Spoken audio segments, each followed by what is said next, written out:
मेंदूचा डॉक्टर झालो, माझा मेंदू खराब झाला, मी राजकारणात आलो, मी तेव्हा शकतो.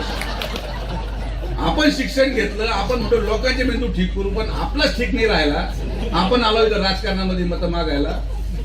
आपल्याला वाटलं कामातून मतं मिळतील, कामं केले.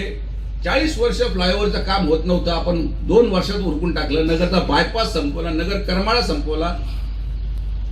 40,000 कोटीचे काम मी संपवले मतं मागायच्या अगोदर. पण काय जमलं नाही मला बनांवर फिरता आलं नाही, रस्त्यावर झोपता आलं नाही. जे काम ग्रामपंचायतच्या शिपाईचं औषधी फवारणी ते जर लोकप्रतिनिधी करायला लागले तर मग सदस्यांनी काय निवडणूक लढवायची का? ही ऍक्टिंग आपल्याला जमली नाही. खोटे शब्द आपण दिले नाही. ज्या लोकांनी घोषणा केल्या की प्रत्येक तालुक्यामध्ये आपण एमआयडीसी आणू, त्यांच्याच तालुक्याची एमआयडीसी ला तो नको अशी परिस्थिती. हे विषय आपण समजून घ्यावा लागेल. बाकी आंदोलन करायचं तुमचा नैतिक अधिकार आहे, करा. कॉन्ट्रॅक्टरला हाना, त्याला पळून लावा आणि पुढची जबाबदारी पण तुम्हीच. नाहीतर मग सहकार्य करा, थोडा त्रास सहन करा, याच्याकडून हाणून ठोकून कसं तरी काम पूर्ण करून घेऊ. एकदा तरी स्वप्न पाहू दे की गाडी 100च्या स्पीडीतून निघाली तर नगरला पोहोचल. स्वप्नातच गाडी चालू राहील. तुमच्यापेक्षा या रस्त्याची गरज मला आहे.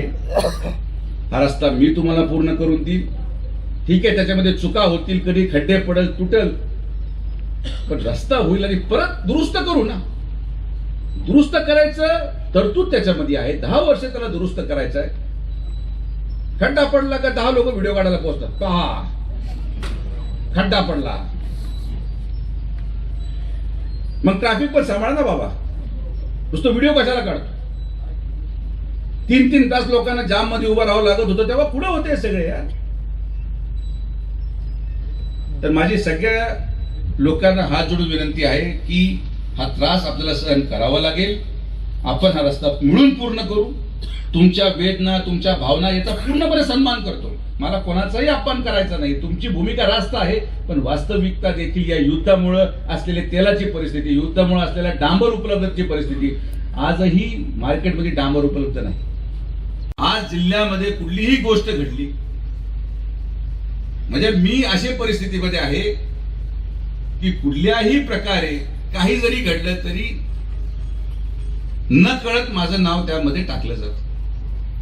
कोणाचा खून झाला तरी मीच दोषी, खून झाल्यावर कारवाई झाली तरी मीच दोषी, रस्त्यामध्ये खड्डे पडले तरी मीच दोषी. नगर मनमाडच्या बाबतीत मी माझी स्पष्ट भूमिका मांडतो की आज नगर मनमाडचं काम होत असताना कोल्हारच्या पुलाच्या एका बाजूला रस्ता झालेला आहे आणि कोल्हारच्या पुलाच्या दुसऱ्या बाजूला रस्ता झालेला आहे.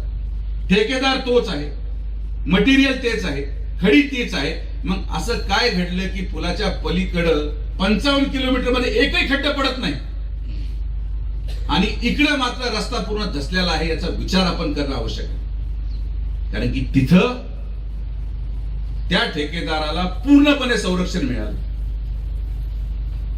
त्या ठेकेदाराच्या चर्चेनुसार खरं जबाबदारी त्याची आहे रोड डायव्हर्जन करण्याची, पण आपली नैतिक जबाबदारी समजून चालू कामामध्ये गाड्या त्या रस्त्यावर चालू दिल्या नाही गेल्या आणि म्हणून त्या रस्त्यावर एक खड्डा पडलं नाही. मात्र इथं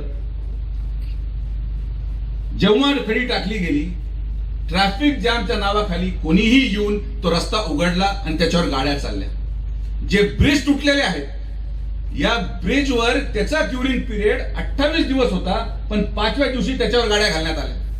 ही वास्तविकता आहे. राहुरीच्या ट्रॅफिक जॅम मध्ये तुम्ही सगळे साक्षीदार आहात की मीच एकटा बसून ती ट्रॅफिक जॅम काढत होतो. ते लोक कुठे होते जे आज व्हिडिओच्या माध्यमातून नगर मनमाडची अवस्था दाखवण्याला ज्यांना वेळ आहे, आज ज्यांना आंदोलनासाठी रस्त्यावर यायला वेळ आहे, जेव्हा ट्रॅफिक जॅम मध्ये लोक त्रस्त होते तेव्हा हे लोक कुठे होते?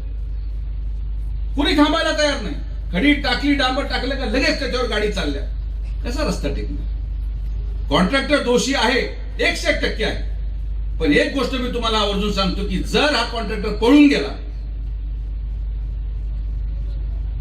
तर मग या रस्त्याला कोणीच वाली नाही. माझं काम तुम्हाला अवगत करणं आहे. मी खासदार नाही, ज्याला लोकांनी निवडून दिलं त्यांचा पत्ता नाही, कोणीच्या रस्त्याला वाली नाही. मी आवर्जून त्या राहुरीमध्ये ट्रॅफिक जाम होऊ नये म्हणून भाऊ आपल्याला सांगू इच्छितो की या रस्त्याचं डायव्हर्जनसाठी होमगार्डचं 7.5 लाख रुपये पगार मी माझ्या खिशातून दिला, बंदे राहुरीचं ट्रॅफिक जाम होऊ नये म्हणून. मी माझ्या 7.5 लाख रुपये घात. काय कारण आहे? पुढे लोकसभा लागली आहे किंवा पुढे काय झालंय असं नाही. आपण या नैतिकतेने जगतो की या रस्त्याचं काम झालं पाहिजे. तर ज्या मानसिकतेत मी काम करतोय, ज्या मानसिकतेत सत्यजित कदम काम करतात, त्याच मानसिकतेत प्रत्येकाने पुढाकार घेऊन थोडा त्रास सहन करून आपल्याला हा रस्ता पूर्ण करायचाच आहे ही भावना ठेवा. तुम्ही थोडं सहकार्य करा, तुम्ही थोडा त्रास सहन करा. डिसेंबर एंड पर्यंत हा रस्ता मी तुम्हाला पूर्ण करून देतो हा शब्द माझा तुम्हाला. वास्तविकतेमध्ये आपण राहायला शिकलं पाहिजे. आता त्या ट्रम्पनी इराणवर मिसाईल टाकताना या ठेकेदाराला विचारलं होतं का भाऊंना विचारलं होतं का मला विचारलं होतं मी मिसाईल टाकू का बाबा, मी मिसाईल टाकल्यावर त्याचा काय परिणाम होणार? आणि मी देवा शपथ सांगतो असा वेळा माणूस मी माझ्या उभ्या आयुष्यात पाहिला नाही. सकाळी म्हणतो बंद, संध्याकाळी परत बॉम्ब टाकून देतो, परत सकाळी पण परत म्हणतो मी आता हे केलं. म्हणजे त्या माणसाच्या नादी न लागणं हेच आपल्यासाठी योग्य आहे. आज डांबर न मिळत असल्यामुळे भाऊ या कॉन्ट्रॅक्टरला डांबर दिल्लीहून आणावं लागतं गाडीने. जे रस्त्याची किंमत आज 5 रुपये असेल त्या किमती वाढून 2.5 पटीने किंमत वाढून त्या गोष्टीला पण मंजुरी घ्यावी लागते. हे टेक्निकल मुद्दे आहेत. आणि किती लोकांशी मी भांडू, किती लोकांना मी समजून सांगू. जो त्रास तुम्हाला तो त्रास मला पण आहे. आता माझ्या मुलीच्या शिक्षणाच्या दृष्टिकोनातून माझी बायको आणि माझी मुलं नगरला राहायला गेली, मी राहतो लोणीला. आता रस्ता करणं किती गरजेचं आहे हे तर माझं म्हणून समजत नाही.